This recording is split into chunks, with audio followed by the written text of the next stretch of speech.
ธรรมชาติยามเศร้าพี่น้องเอ้ยเสียงกบเสียงเขียดห้องสนั่นวันไหวอยู่ทงให้ทงนากากกะยาวแล้วสิได้ลำนาแล้วมื้อนี้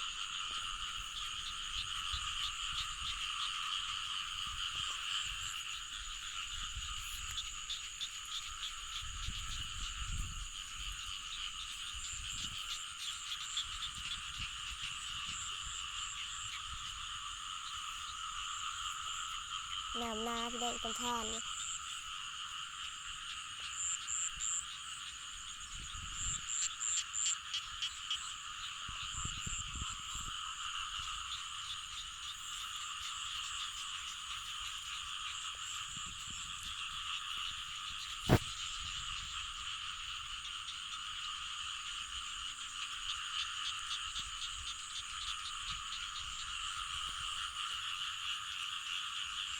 ตะกร้ากะสีตาพี่น้อง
มีแต่เสียงกบเสียงเขียดพี่น้องเอ้ยวุ่นวันวุ่นวันอยู่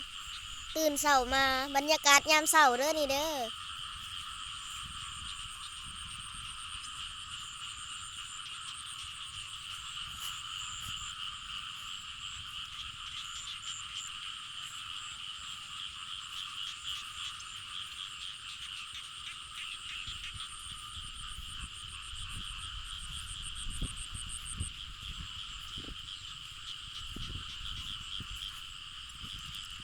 เนี่ยเขียดก็เต้นลงพี่น้อง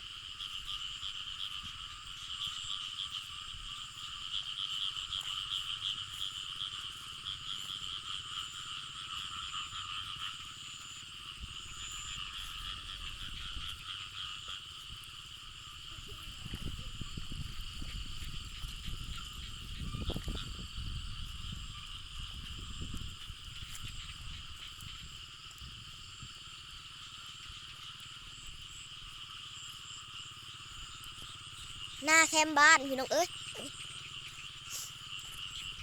ดูทำไม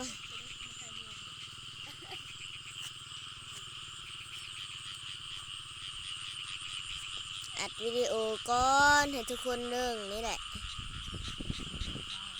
แต่เศร้าๆเลยพี่น้องตื่นลงมาแล้วก็เอาเลยนะ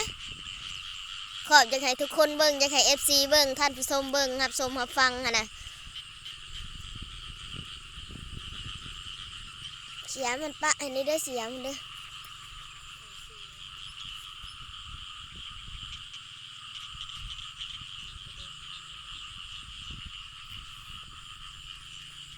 เขาอยู่ทุ่งนานะพี่น้องก็แบบนี้แหละตื่นแต่เช้าล่ะป่าหน้านี่นาสีดำมือนี้โลกกาพี่น้องมืออื่นก็ดำแล้วฝนตกลงมาเทลงมาให้พี่น้องก็ได้ดำซ้ำนี่ละพี่น้อง